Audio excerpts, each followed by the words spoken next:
School service commission 2016 SLST 26,000 শিক্ষক এবং অশিক্ষক কর্মীর চাকরি বাতিল মামলাটি মহামান্য সুপ্রিম কোর্টে 16 জুলাই কোর্ট নম্বর 1-এ কত নম্বরে লিস্টেড রয়েছে সেইটা আমরা জানার চেষ্টা করব। আমরা কোর্ট নম্বর 1-এর যে কজ লিস্ট রয়েছে 16 তারিখের সেই কজ লিস্টে দেখার চেষ্টা করব। সেখানে দেখব যে এই যে মামলাগুলি অর্থাৎ স্কুল সার্ভিস কমিশনের চাকরি বাতিল সংক্রান্ত যে মামলা সেগুলো মহামান্য সুপ্রিম কোর্টের কোর্ট নম্বর 1-এ প্রধান বিচারপতির 3 জাজ যে বেঞ্চ রয়েছে সেই বেঞ্চে কত নম্বরে লিস্টেড রয়েছে এবং কখন এই মামলাটি উঠতে পারে। এছাড়াও আমরা এই ভিডিওতে এই মামলার গুরুত্বপূর্ণ কতগুলো দিক নিয়ে আলোচনা করব, যে দিকগুলো নিয়ে কিন্তু আগামী দিনে এই মামলার হিয়ারিং হতে পারে।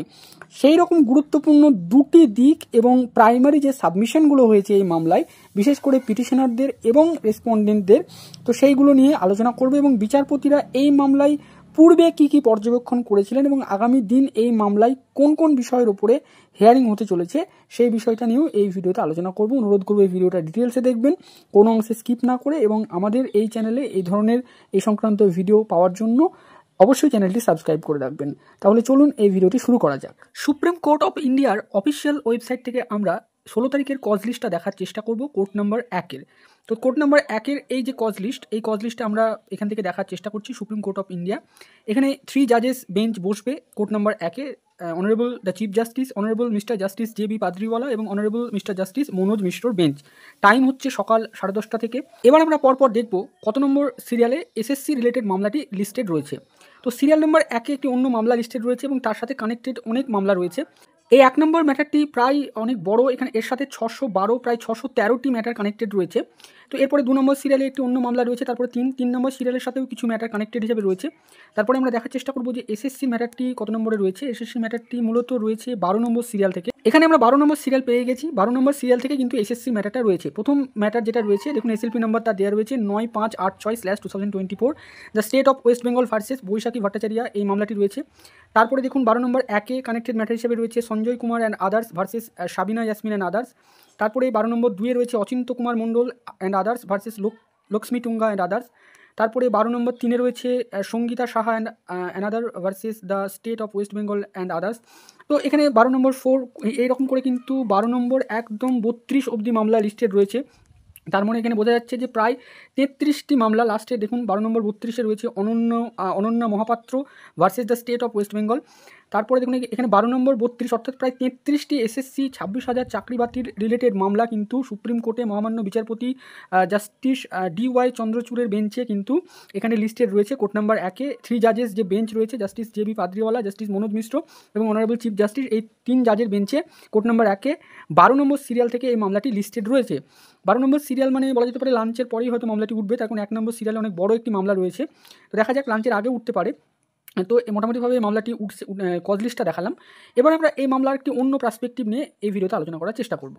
তো এবারে আমরা আলোচনা করব যে এই মামলার কোন গুরুত্বপূর্ণ দুটি দিক নিয়ে আগামী দিন শুনানি হবে এবং 26,000 যে চাকরি প্রার্থী নয়, যারা চাকরি করছেন, তো তাদের ভাগ্য কোন কোন বিষয়ের উপর নির্ভরশীল সেই বিষয়টা নিয়ে এই ভিডিওতে আলোচনা করার চেষ্টা করব।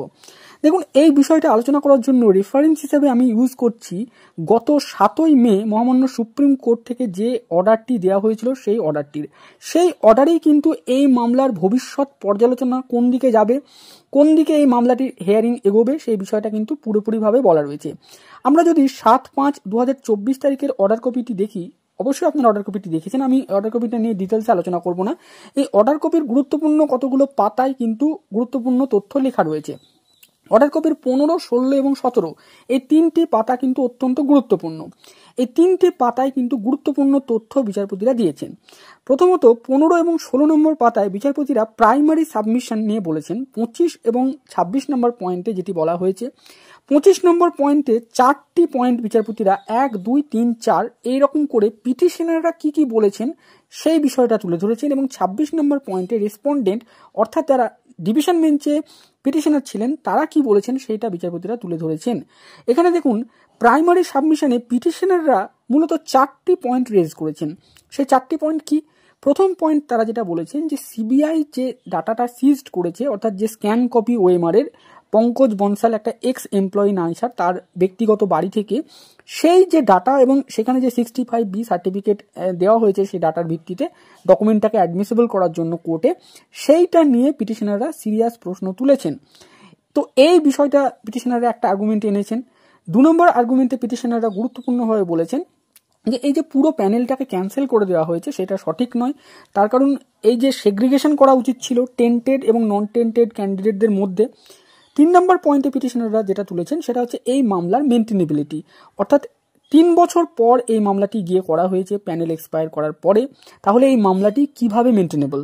4 নম্বর পয়েন্টে পিটিশনাররা গুরুত্বপূর্ণ ইস্যু তুলেছেন যে যেখানে সেগ্রিগেশন পসিবল, অর্থাৎ প্রধান বিচারপতির একটি মামলা অন্য সময় যখন তিনি প্রধান বিচারপতি ছিলেন না, দিল্লির একটি রিক্রুটমেন্ট রিলেটেড, সেখানে বিচারপতিরা বলছেন যে সেগ্রিগেশন যেখানে পসিবল, যেখানে টেন্টেড ক্যান্ডিডেটের সাথে নন টেন্টেড ক্যান্ডিডেটদের, সেখানে পুরো প্যানেল বাতিল করাটা হচ্ছে লাস্ট স্টেজ, মানে একদম শেষ ধাপ হচ্ছে প্যানেল বাতিল। তো এই পয়েন্টটা পিটিশনাররা তুলেছেন যে যেখানে সেগ্রিগেশন পসিবল সেখানে কিভাবে পুরো প্যানেলটা ক্যান্সেল করা যায়। তো মূলত 4টি দাবি পিটিশনাররা তুলেছেন। তো এরপরে রেসপন্ডেন্ট যারা, অর্থাৎ যারা এই মামলাটির জাজমেন্টের সপক্ষে ডিভিশন বেঞ্চ যে জাজমেন্টটি দিয়েছিল, তারা যেটা বলছেন যে এই যে পুরো প্রসেসটা, এসএসসি যে প্রসেসের মধ্য দিয়ে স্কুল সার্ভিস কমিশনের রিক্রুটমেন্টটা হয়েছিল 2016, সেই পুরো প্রসেসটাই হচ্ছে সিস্টেমেটিক একটা ফ্রডের ফলে কলুষিত হয়ে উঠেছে। অর্থাৎ এখানে তারা বলছেন যে systematic fraud has vitiated the entire process, অর্থাৎ পুরো প্রসেসটাকেই কলুষিত করে ফেলেছে, তার ফলে এই প্যানেলটা বাতিল করা ছাড়া আর কোনো উপায় নেই। এছাড়াও তারা একটি গুরুত্বপূর্ণ পয়েন্ট সেই দিনকে তুলেছিলেন তাদের সাবমিশনে, সেটা হচ্ছে যে এসএসসি এবং স্টেট অর্থাৎ বোর্ড এক্ষেত্রে তারা কোনোভাবেই বলতে পারছে না যে এই প্যানেলের মধ্যে আর কোনো ফার্দার ইললিগালিটি নেই বা হয়নি বা কোনো বেরোবে না। তার মানে এমনটাই যে এই প্যানেলের মধ্যে যতগুলো ইললিগালিটি পাওয়া গেছে এরপরে আর কোনো ইললিগালিটি বের হবে কি হবে না এইটার গ্যারেন্টি কিন্তু তারা দিতে পারছে না, বা ডিভিশন বেঞ্চে তারা দিতে পারেনি, যেটা ডিভিশন বেঞ্চের জাজমেন্টেও লেখা রয়েছে। তো এই দাবিটা তারা তুলেছেন। তো এই গেল পিটিশনার এবং যারা রেসপন্ডেন্ট তাদের সাবমিশন। এবার দেখুন ভবিষ্যতে কোন দুটো পয়েন্টের উপরে যে হিয়ারিং হবে সেইটা কিন্তু বিচারপতিরাই লিখে দিয়েছেন এই জাজমেন্টের 17 নম্বর পেজে, জাজমেন্ট নয় 7/5/2024 তারিখের অর্ডারের 17 নম্বর পেজে 27 এবং 28 নম্বর পয়েন্টে। 27 নম্বর পয়েন্টে বিচারপতিরা বলছেন যে কোন দুটো বিষয় merit closure analysis, merit closure analysis মানে মেরিটের ভিত্তিতে পরবর্তীতে অ্যানালাইসিস করা যাবে। প্রথম পয়েন্ট যেটা পিটিশনাররা তুলেছেন যে ডকুমেন্ট সিবিআই স্ক্যান কপি পেয়েছে, ওএমআর স্ক্যান কপি, যেটা এসএসসি কাছে নেই, তার অরিজিনাল কপিও নেই, তার স্ক্যান কপিও নেই, যেটা পাওয়া গেছে নাইসার একটি প্রাক্তন কর্মচারীর বাড়ির থেকে। তো সেই স্ক্যান কপিটার থেকেই তো বোঝা যাচ্ছে যে কতগুলো ইললিগালিটি হয়েছে কি হয়নি, সেটাই হচ্ছে রুট ডিভিশন বেঞ্চের জাজমেন্টের মূলত। তো এই স্ক্যান কপিটি যেভাবে অ্যাকসেপ্ট করা হয়েছে 65B প্রসেসে, এই প্রসেসটা নিয়ে প্রশ্ন তুলেছেন কিছু পিটিশনারদের আইনজীবীরা। তো সেইটা নিয়ে কিন্তু মেরিট ক্লোজার অ্যানালাইসিস রয়েছে বলে বিচারপতিরা মনে করছেন। তার মানে আগামী দিন ফার্দার যখন সুপ্রিম কোর্টে হিয়ারিং হবে তখন এই পয়েন্টটা নিয়ে কিন্তু আলোচনা হবে। এই পয়েন্টটা নিয়ে কি আলোচনা হবে, পক্ষের পয়েন্ট কি বিপক্ষের পয়েন্ট কি, সেটা তো কোর্টে আলোচনা হবে, সেটা আমি বলার কেউ নয়, বাট এই পয়েন্টটা নিয়ে আলোচনা হবে এতটুকু কিন্তু পরিষ্কার। 28 নম্বর পয়েন্টে বিচারপতিরা আরো গুরুত্বপূর্ণ কিছু কথা বলছেন। সেখানেও তারা বলছেন যে মেরিট ক্লোজার অ্যানালাইসিস, মানে এই পয়েন্টটার উপরেও কিন্তু খুব মেরিট রয়েছে এবং সেটাকে খুব ক্লোজলি অ্যানালাইসিস করতে হবে। কি সেটা এখানে পরিষ্কার বলছেন যে whether appointments which suffer from taint can be specifically segregated। এখানে টার্মগুলো খুব important. whether appointments which suffer from taint can be specifically এই টার্মটা খুবই গুরুত্বপূর্ণ। অর্থাৎ যাদেরকে বলা হচ্ছে ইললিগালি অ্যাপয়েন্টমেন্ট পেয়েছে এবং যাদেরকে বলা হচ্ছে যোগ্য বা কোনো তাদের বিরুদ্ধে অ্যালিগেশন নেই, এদের দুই ক্যাটাগরির ক্যান্ডিডেট কি স্পেসিফিক্যালি মানে একদম নির্দিষ্ট করে কি আলাদা করা সম্ভব, এই প্রশ্নটা নিয়ে কি আগামী দিনে আলোচনা হবে। অর্থাৎ সত্যিই কি এদেরকে আলাদা করা সম্ভব কি সম্ভব নয়, এই পয়েন্টটা নিয়ে বিচারপতিরা চাইছেন আলোচনা করতে। এবং বিচারপতিরা বলছেন যে if such an exercise is possible, if অর্থাৎ যদি, বিচারপতিরা বলছেন যে যদি এই ধরনের এক্সারসাইজ করা সম্ভব হয়, যে যদি আলাদা করা সম্ভব হয়, তাহলে পুরো প্যানেল বাতিল করাটা সমীচীন নয় বা উচিত নয়। এবং এক্ষেত্রে বিচারপতিরা বলছেন যে যদি প্যানেলে সেগ্রিগেশন করা যায় তাহলে কোনোভাবেই প্যানেল ক্যান্সেল হবে না বা করা উচিতও নয়। অনেকের ভাগ্য জড়িত, বিচারপতিরা এই ক্ষেত্রে আনমাইন্ডফুল নন। কোর্ট এক্ষেত্রে মানে বলা যেতে পারে যে কোর্ট এক্ষেত্রে মানবিকভাবেই বলতে চাইছেন যে যারা যোগ্যভাবে চাকরি পেয়েছেন তাদেরকে আলাদা করা যদি যায় অবশ্যই আলাদা করা উচিত এবং সেটা করতে হবে। এক্ষেত্রে বিচারপতিরা লাস্টের দিকে একটি কথা বলেছেন যেটা নিয়ে অনেকেই হয়তো ভালো করে খেয়াল করেননি। এখানে বিচারপতিরা বলছেন, দেখুন, যে assuming that a segregation is possible. বিচারপতিরা বলছেন যে আমরা ধরে নিচ্ছি যে সেগ্রিগেশন করা যাবে, তাহলে কি করবে? তাহলে this court would have to determine the modalities which would be followed for that purpose. অর্থাৎ এখানে পরিষ্কারভাবে বিচারপতিরা বলছেন যে যদি সেগ্রিগেশন বা পৃথকীকরণ করা যায় যোগ্য এবং অযোগ্যদের মধ্যে, যেটা বিচারপতিরা বলছেন যে আমরা অনুমান করছি যে হ্যাঁ এটা করা যাবে, তাহলে কি হবে? তাহলে এর যে পদ্ধতি, মোডালিটিস, মানে কোন পদ্ধতি ফলো করে এই কাজটি করা হবে, কি কি ডকুমেন্টের ভিত্তিতে এই কাজগুলো করা হবে, সেইটা কিন্তু এই কোর্টই নির্ধারণ করে দেবে। এখানে পরিষ্কার লেখা রয়েছে this court would have to determine the modalities which would be followed for that purpose.